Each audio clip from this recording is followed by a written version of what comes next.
They came to the New World in search of gold and glory. A small band of men who changed the course of South American history. Conquistadors, driven by greed and charged by their king to spread the word of God. Scouring land and sea in their quest, they challenged a powerful empire, subduing the mighty Inca. But still, they wanted more. The conquistadors would not rest until they'd seized a legendary treasure. The Indians called it the blood of the sun god, but they knew it as precious gold.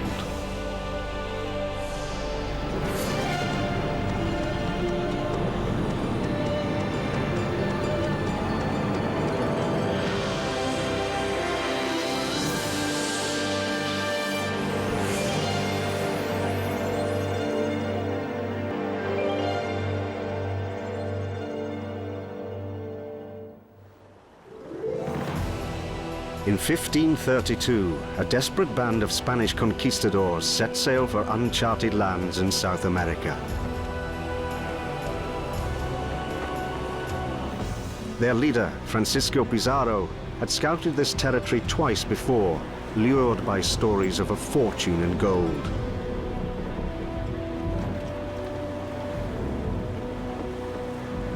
He recruited 180 well-armed Spanish soldiers with a promise that they would share in any treasure they discovered or captured.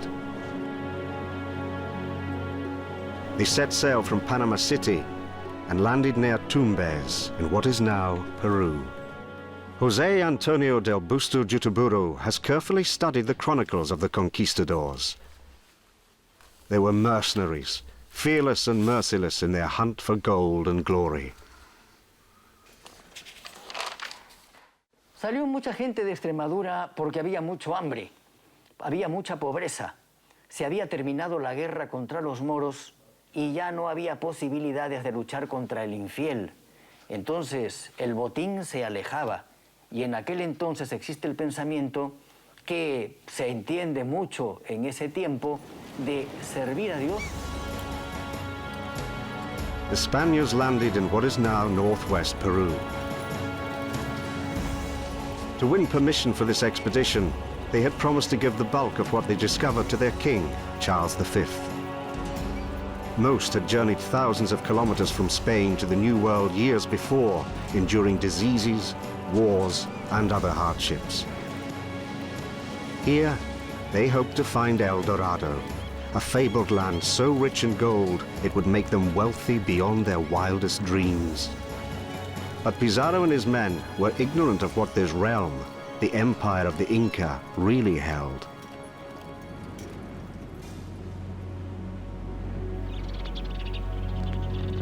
Unknown to the Spaniards, the Inca were watching their every move.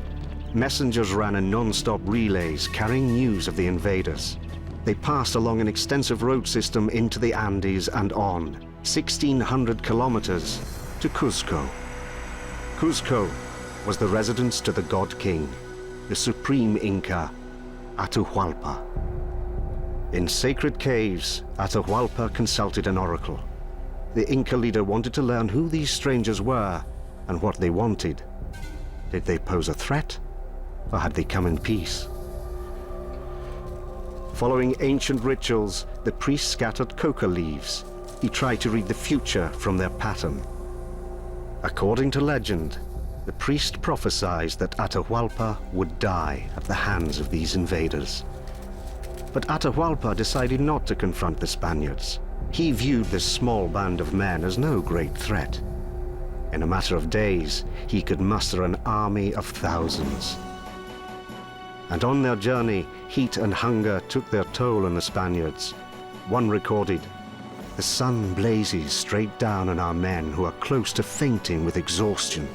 As far as the eye can see, nothing but sand and scorched mountains." This may have appeared a primitive world to the Spaniards, but a series of advanced, sophisticated civilizations had flourished here long prior to their arrival. 700 years before the Inca, Kingdom of the Moche or Mochica held sway here. To the Mochica, gold was sacred. Goldsmiths used blowpipes to heat small furnaces, refining and crafting the metal as a form of religious ritual or divine service.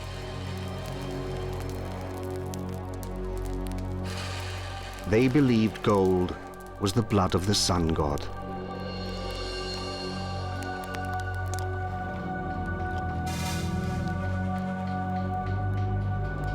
With simple tools, they created intricate works of art. They decorated the sun god's temples and tombs of noblemen. Only the king was allowed to wear gold ornaments, proof of his godlike status.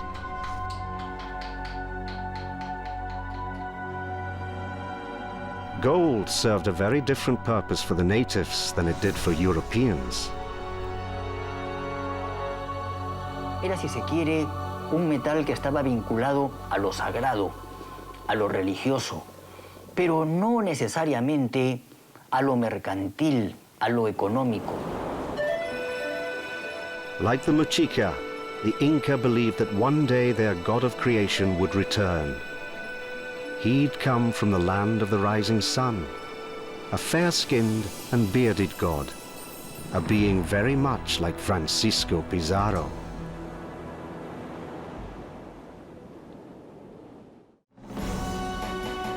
The conquistador Francisco Pizarro and his small band of Spanish soldiers reached the edge of the Inca Empire in 1532. They were drawn to what is now Peru in search of fabled gold. When he and his men arrived in a region called Tahuantinsuyo, they failed to notice treasure that was literally under their feet. Cuando Francisco Pizarro desembarca en Tumbes, todavía no tiene una noción de que el Tahuantinsuyo es un imperio.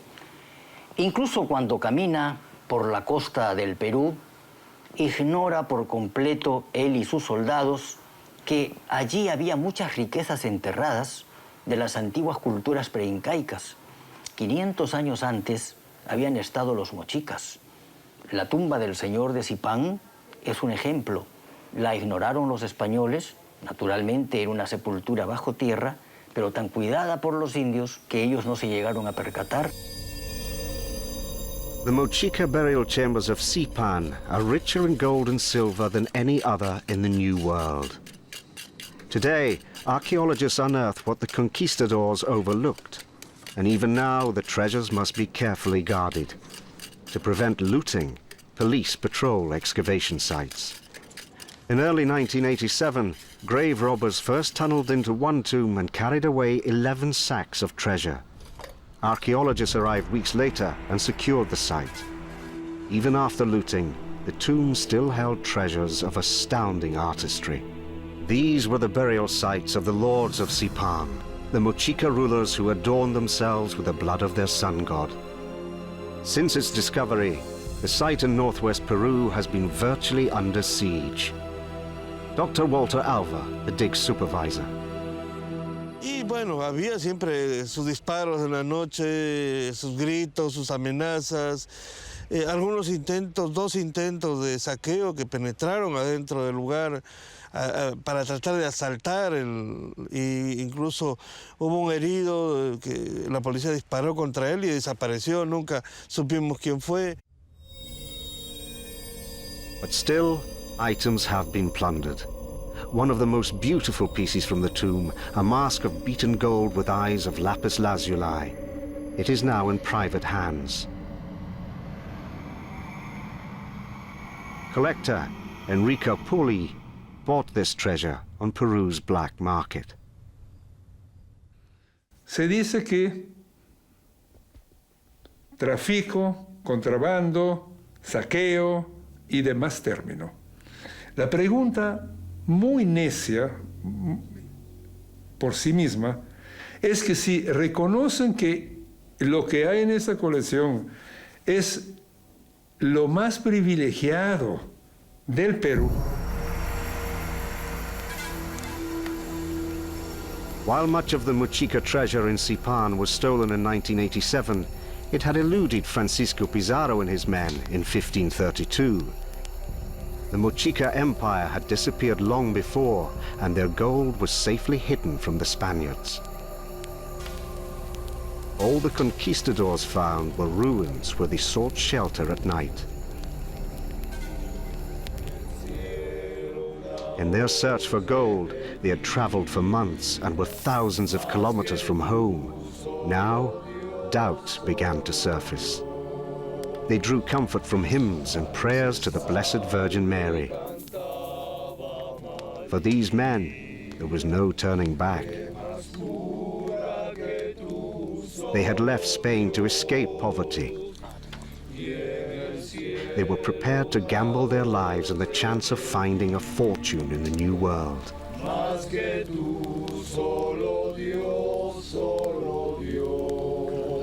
Francisco Pizarro preferred a life of adventure to the drudgery of pig keeping, his previous means of support.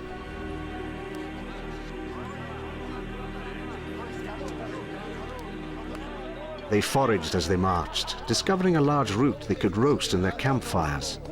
It was the potato, a favorite South American food, unknown in Europe until conquistadors and other explorers brought it home from the New World. Pizarro's men also stumbled upon other treasures. Golden idols fed their lust for more. They believed these trinkets were just the beginning. Their hopes soared as they dreamt of El Dorado. Native guides promised to lead them to more gold, through the Andes to the realm of their king, Atahualpa. Pizarro grew increasingly impatient. Charles V, the Spanish king, had granted him the right to conquer this land, but Pizarro's rivals at the Spanish court wanted the king to revoke this grant at the first sign of failure. Pizarro needed to make a quick, decisive blow against the Inca to secure his claim. The guides led Pizarro's men through high and seemingly uninhabited mountain valleys. Inca spies tailed them the whole way. They flashed signals that these white men might be the Inca god Viracocha. Atahualpa demoró para enfrentar a Pizarro debido a que tenía mucha curiosidad, porque los indios tayanes de Tumbes y de Piura le habían dicho que los españoles eran dioses, el dios Viracocha que venía. Y él en un principio lo creyó y creyó que venía a felicitarlo. When the Spanish soldiers plundered some Inca tombs, several died a mysterious death. Highly toxic and flammable gases build up inside sealed tombs. Dr. Marino Orlando Sanchez Macedo believes these gases killed the robbers. Ese gas, si usted está cerca y usted va a oler, le va a afectar a los pulmones. Es más o menos como quien dijera que lo va a secar, se vuelve amarillo y finalmente muere. Se enflaquece y muere. Sucede de que los minerales están cargados de ese gas. Pero saben estas gentes cómo sacar, cómo extraer todo esto. Entonces con una gran barreta van a hacer el hueco y va a salir el gas. Pero para eso van a poner fuego afuera, candiles, para que ese gas se consuma inmediatamente. Y ellos obviamente tengan que sacar los tesoros que se supone pueden haber o no. In November of 1532, after months of hardship on the march, the conquistadors reached the summit of the Andes, 5,000 meters above sea level. One Spaniard reported, "Breathing this thin air is painful to the lungs. By day, the men feel their way with their horses along the edge of steep cliffs, so that our procession drags itself through the mountains like a wounded dragon. The hardships we endure are so grievous, the only thing anyone can hope for is that they will end soon, whatever fate may then await us." Finally, having covered 400 kilometers, the Spaniards approached the Inca stronghold of Cajamarca. Their arrival came as no surprise to the king. Messengers kept him informed of the Spaniards' progress, and he grew increasingly curious. Were these men or gods who approached? The conquistadors pressed on. As they reached the heart of Inca lands, the Spaniards learned that these were an advanced people with fully developed agricultural systems, a rich culture, and powerful army. Conquering the Inca would be no easy task for the Spaniards. Arriving at Cajamarca, Pizarro knew he couldn't mount a surprise attack. He sent his best men ahead to scout the town. It seemed the fortress had been abandoned. Why would the Incas desert such a stronghold? Was it a trap? The Spanish feared ambush.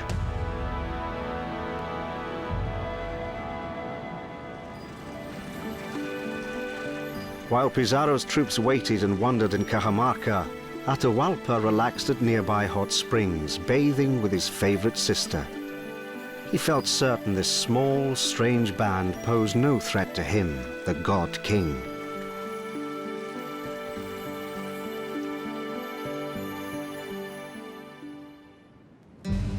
Pizarro, however, was eager to meet Atahualpa. He sent out emissaries. Atahualpa and his court greeted the Spaniards with a show of cool dignity. The conquistadors were impressed. One wrote, "In their fixed gaze there flickers a dangerous fire." The Inca had never seen horses before. The Spaniards stayed mounted to inspire awe and fear. They spurred the horses to rear and kick, hoping to startle the Inca. But Atahualpa didn't even flinch. Instead, he drank to the Spaniards' health from the skull of an executed prisoner. Golden cups were offered to the strangers. They drank reluctantly. Atahualpa declared he would come to Cajamarca the following day to call upon Pizarro.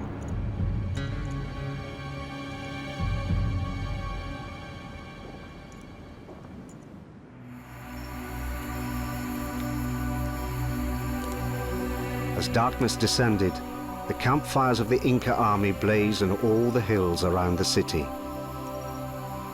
Pizarro knew his small band stood little chance in pitched battle against this huge force. His scouts counted at least 30,000 Inca warriors. On the night of November the 16th, 1532, the Spaniards prayed together for what many thought would be the last time. One wrote, "Fear lies on the men like a black blanket.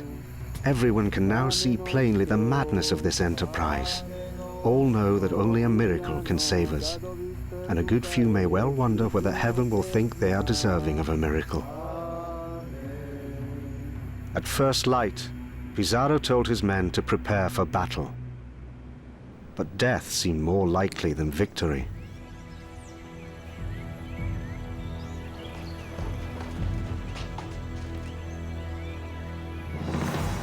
They hid around the edge of a courtyard and waited. Hours passed with no sign of Atahualpa. Inca warriors suddenly appeared on the surrounding hills.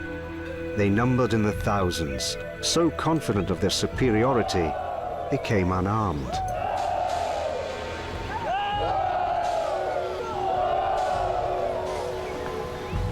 The Spaniards grew uneasy, but could only wait.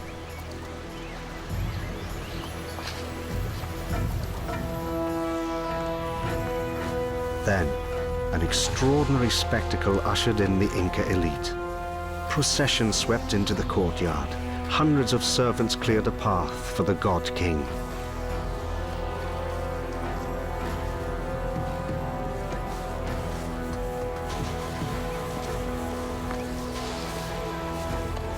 With great pomp and fanfare, the Inca ruler made his way into the town.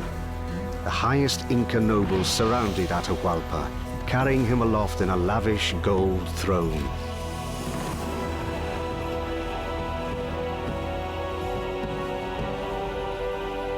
The conquistadors were awed by this display of power and wealth. Atahualpa believed his godlike appearance would inspire respect. In Cajamarca, two completely different worlds were about to collide. Pizarro's chaplain approached the king with a crucifix and a Bible.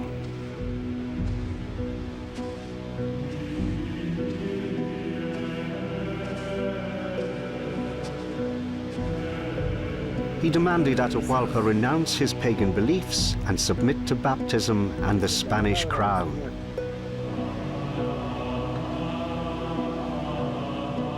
The priest handed Atahualpa the Bible. But books and writing meant nothing to the Inca. Atahualpa inspected the Bible. He saw no magic, no value. He tossed it to the ground. For the Spanish, this was blasphemy. Pizarro ordered his men to open fire and to charge the unarmed Inca warriors.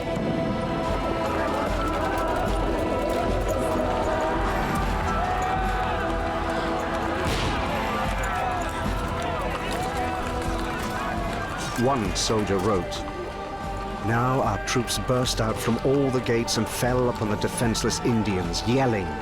They cut the unarmed Incas to pieces with their swords as if they were carving loaves of bread.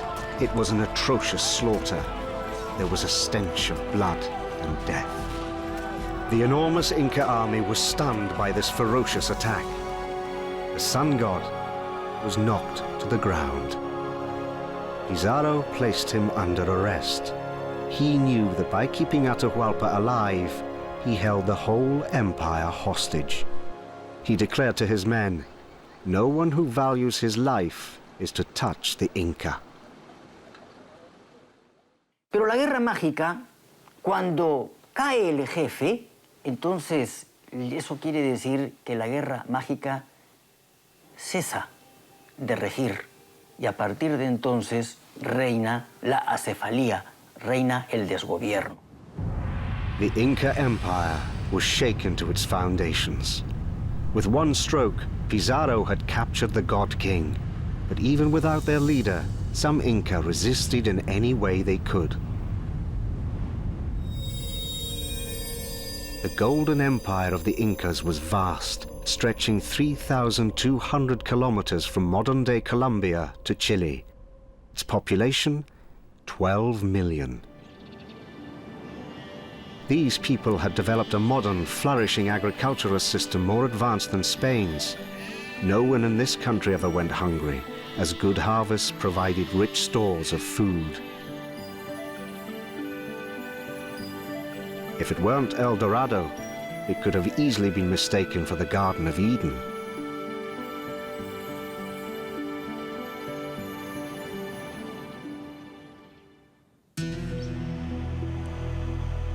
But for Atahualpa, it had become a hell. He was confined to the dungeon of the sacred tower of Cajamarca. He was kept under close guard. But Pizarro did allow him some freedom. He had his 3 chief wives, and he continued to conduct state business. He tallied the quipus, knotted cords that kept account of people and taxes. He wanted to ensure that law and order ruled his kingdom. For a brief period, peace seemed possible. The Spanish soldiers, tired of battles and campaigning, put aside their fighting and made plans to settle down. But for the Spaniards, something was still missing. Despite their victory, the conquistadors had seen very little of what they came for: gold. Spanish conquistadors won a whirlwind campaign against the Inca in 1532. With the Inca God King captured, the Spaniards' leader Francisco Pizarro believed the land and everything in it belonged to him. Francisco Pizarro obtuvo por la capitulación de Toledo un territorio que empezaba en el río de Santiago, que es el río de Tempula, actualmente en Colombia, y llegaba hasta el paralelo de Chincha, que introducido el paralelo hacia el interior del país, abarcaba el Cusco y un poco más, incluido Machu Picchu.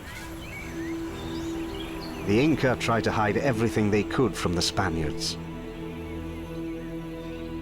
One secret, the city of Machu Picchu, was kept from outsiders for 400 years.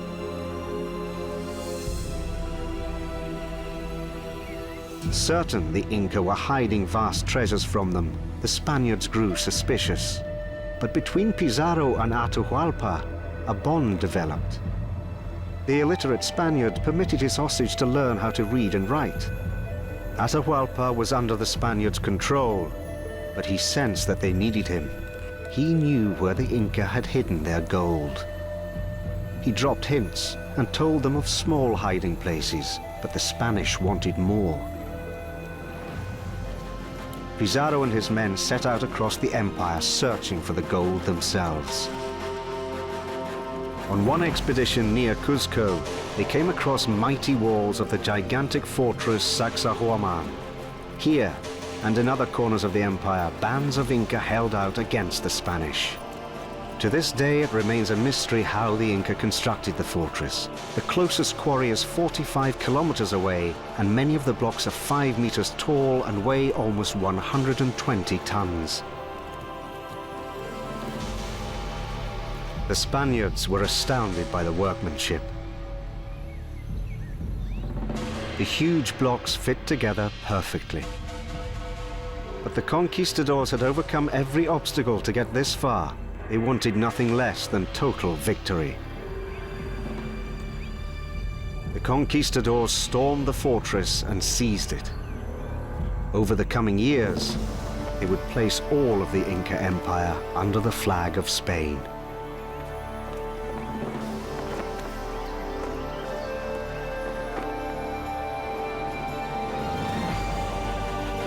The Spaniards drove farther into the Andes, taking advantage of excellent Inca roads.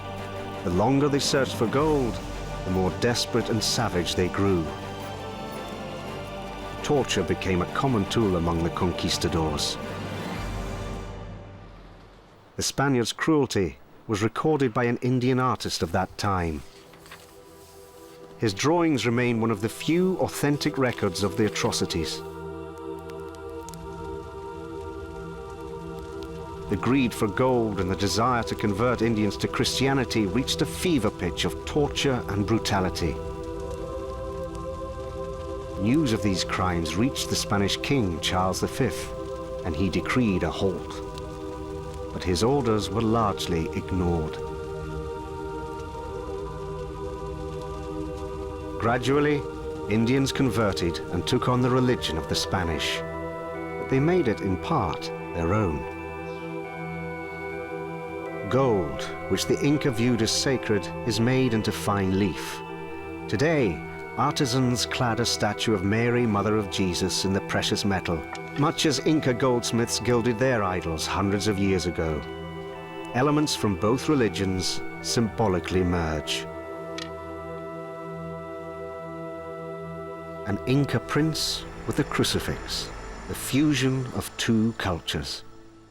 Hubo desde un primer momento en la mentalidad española el criterio de dividir la República de Españoles y la República de Indios. La República de Españoles era la que llevaba la voz cantante de la cultura occidental y la República de Indios la que llevaba la voz, si se quiere, de los vencidos. En realidad, hoy nosotros hemos juntado las dos tendencias. Y por eso es que yo hablo con la seguridad del mestizo. Yo tengo sangre española y tengo también sangre india. Today, this merging of Indian and Spanish cultures is clearly visible in Cuzco.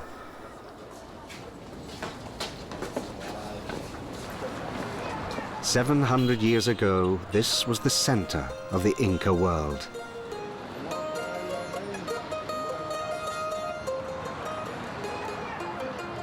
Massive stone palace walls now support Catholic churches.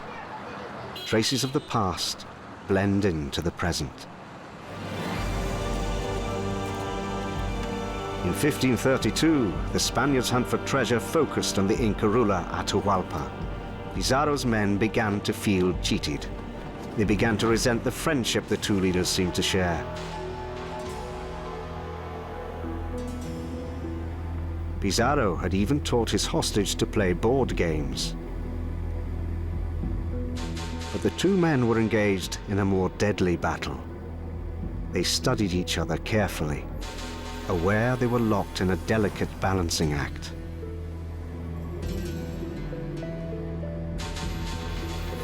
The conquistador pressed for answers about the Inca gold. Atahualpa tried to appease his captor, but knew if he revealed everything, he would no longer be of use to the Spaniards. He was adept at stringing Pizarro along, but it was Pizarro who set the rules and could make the last decisive move.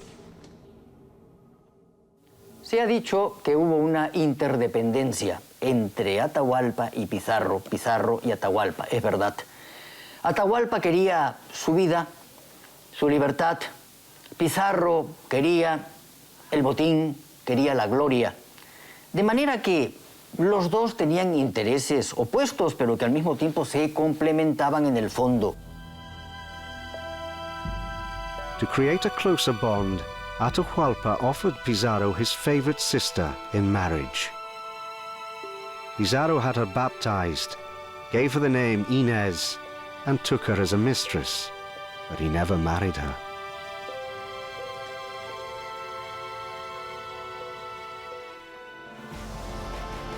The conquistadors had only one love: gold. Their quest for the fabled El Dorado carried them further into strange and hostile lands.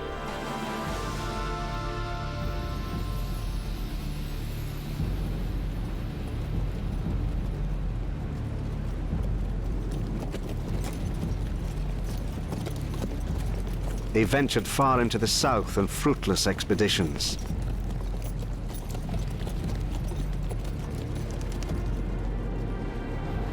They came upon deserts and salt flats where little survived. Strange creatures, flamingos, seemed to be the only animals that could live in this harsh place. Thirst and hardship shadowed their every step. They dreamt of gold, but found none. The conquistadors' search led them thousands of kilometers to the north and east, deep into the jungle of the Amazon basin. Heavy armor that had protected them against Inca warriors proved to be a burden here. They fell prey to heat and disease. Hundreds grew deathly ill and turned back, while others were simply swallowed up by the jungle. Indian guides claim to have seen El Dorado with their own eyes. Were they just trying to please their conquerors, or were they playing on the Spaniards' greed for gold? One Spanish expedition eventually traveled all the way down the Amazon and found not a single drop of gold. The conquistadors' hopes of finding El Dorado began to fade.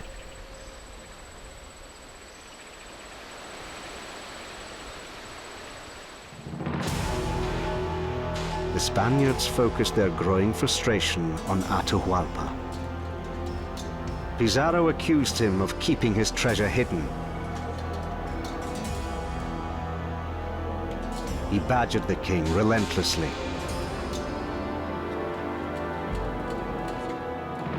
Finally, he threatened to execute Atahualpa. The Inca king had run out of options. A servant translated his desperate plea. In exchange for his life and his freedom, Atahualpa would fill a 50-square-meter room with gold. Pizarro readily agreed. For one last time, the absolute authority of the Inca ruler was revealed. He summoned his subjects, and from every quarter of the realm, they brought gold to pay for his life. An endless stream of llama trains carried treasure to Cajamarca. The Indian people labored for 3 months to deliver golden idols and sacks filled with precious metals. To this day, it remains a mystery where these vast riches had been hidden.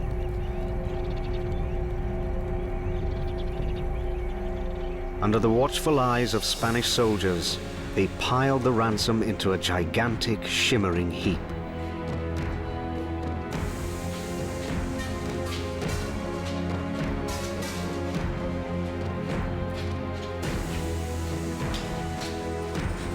It was the greatest treasure ever looted from the New World. The Spaniards kept precise accounts. Pizarro's share alone made the former swineherd one of the richest men on earth.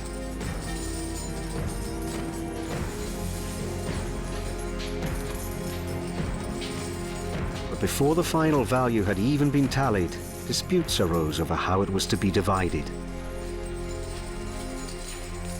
And, dazzled by this fortune, the conquistadors began to wonder, could they get their hands on still more Inca treasure? Si se habla de los tesoros del Perú, tenemos que hablar también de los tesoros por descubrir en el Perú. Yo creo que existen, porque lo que se ha descubierto creo yo que es fruto de la casualidad más que de la excavación científica.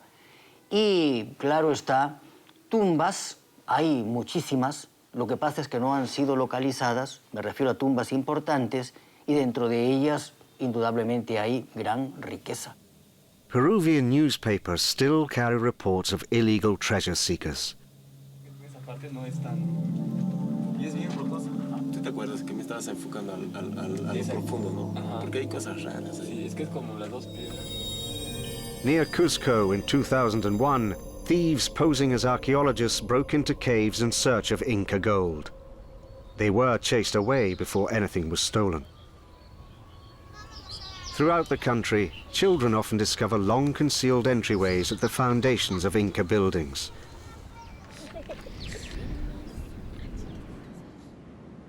Word spreads quickly, and treasure hunters plunder whatever they can find. ¿Por qué? Hay que entrar para ver qué. Puede. To discover anything, archaeologists must move quickly.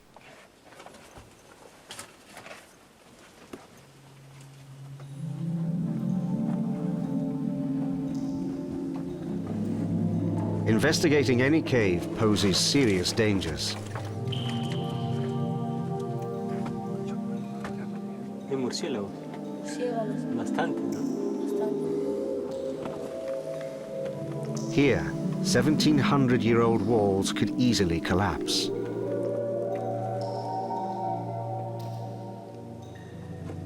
Deep crevices bar their path. One false step could prove deadly. All the researchers find are a few llama bones, possibly the remains of a sacrifice.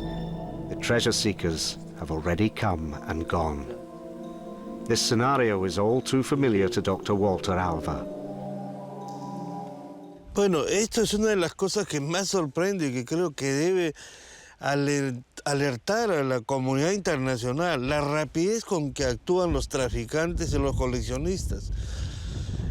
Sí, la tumba de Zipán fue saqueada en febrero y ya apenas una semana más tarde las piezas ya estaban vendiéndose en Lima y muchas piezas de metal ya estaban fuera del país, en el mercado americano, en Europa. Theft, blackmail, lies and intrigue. It seems that the conquistador's legacy is an enduring greed for Inca gold.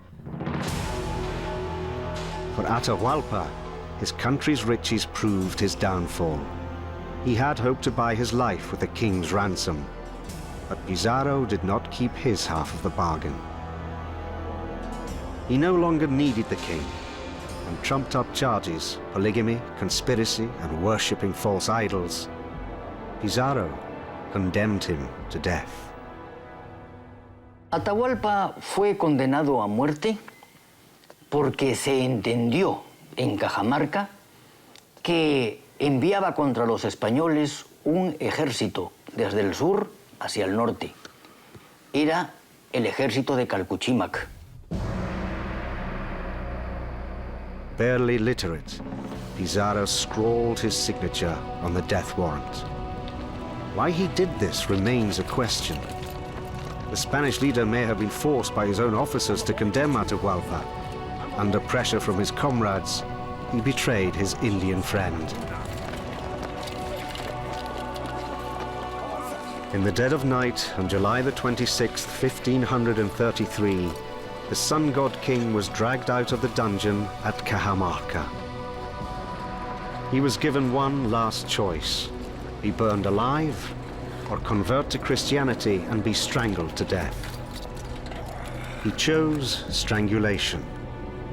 While the priest baptized him, giving him the Christian name Francisco, a rope was tied around his neck.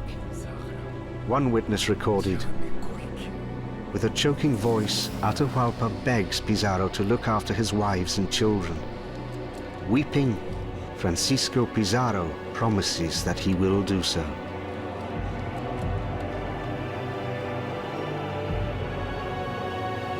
The rope was slowly tightened.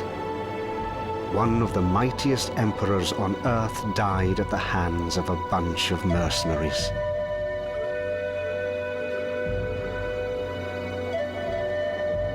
As he drew his last breath, the rule of the Incas came to an end.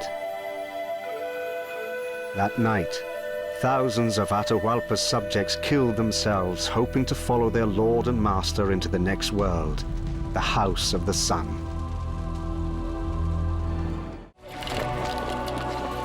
Spanish conquistadors now had a fortune in Inca gold. Their leader, Francisco Pizarro, ordered that most of the treasure be melted down.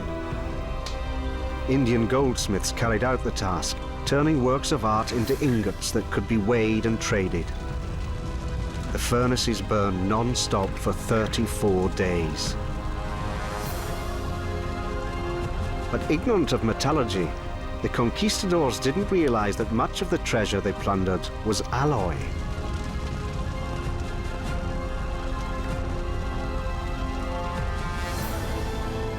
The ingots they sent back to Spain often contained a high percentage of iron and copper, worth far less than gold.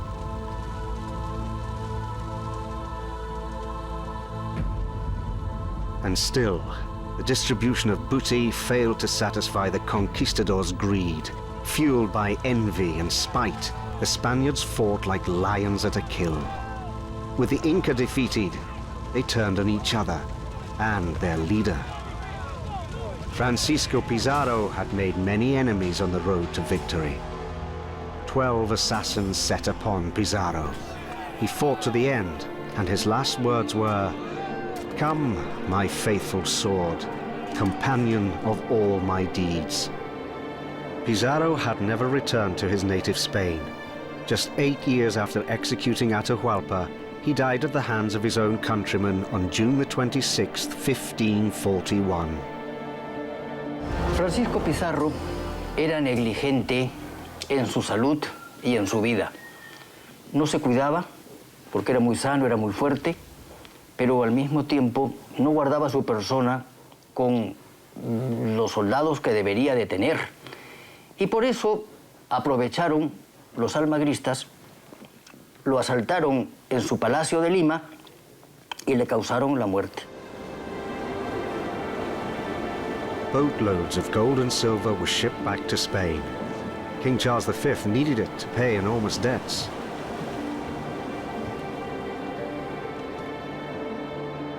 It first arrived in the Spanish port of Seville. The archives of the Conquest still contain meticulous accounts of the spoils taken from the New World.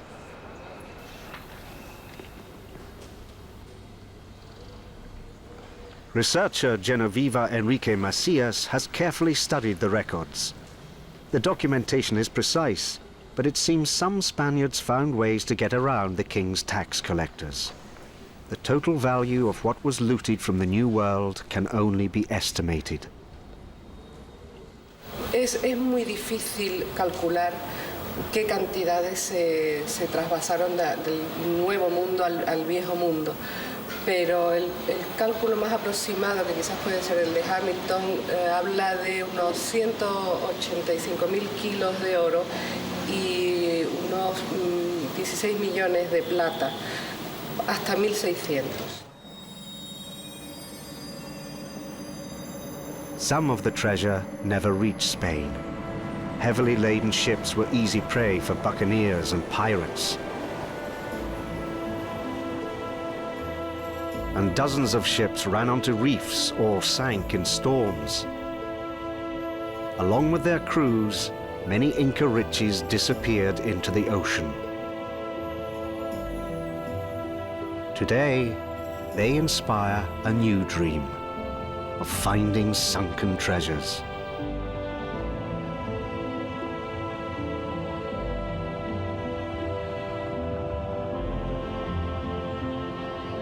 But like El Dorado, most will remain hidden. The Inca gold, the blood of the sun god, the riches that spurred the conquistadors to acts of both heroism and savagery, remains the stuff of legend, even today.